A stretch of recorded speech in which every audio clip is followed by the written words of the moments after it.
Welcome to the Slop Farm. Enjoy the video. You start by powering the phone off and removing the SIM and case so you don't short anything. This also gives clear access. Next, heat the display edge with a controlled source at about 60-80 degrees C to soften adhesive, and use a suction cup plus a thin pick to lift a corner slowly.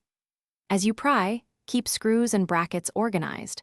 Once done, photograph each step so you can reverse it precisely and avoid mixing tiny components. You now remove midplates and unscrew mounting points, using plastic tools to lift connectors because metal can gouge traces. Once exposed, disconnect the battery before touching display or logic board connectors to reduce risk of shorts. Then detach display and digitizer flex cables, noting orientation and clip positions. Test fit the replacement without adhesive to confirm alignment and compatibility. Once confirmed, reconnect flex cables briefly and power on to verify display and touch function before sealing the phone back up.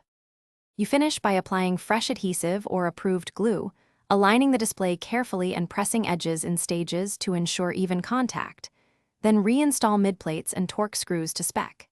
If the display stays blank or shows artifacts, power down and reseat each flex connector, clean contacts with 99% isopropyl, and confirm battery voltage. Intermittent touch means a loose digitizer cable. If problems persist, boot.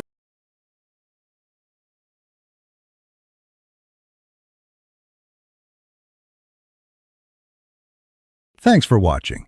Consider subscribing if we helped you today.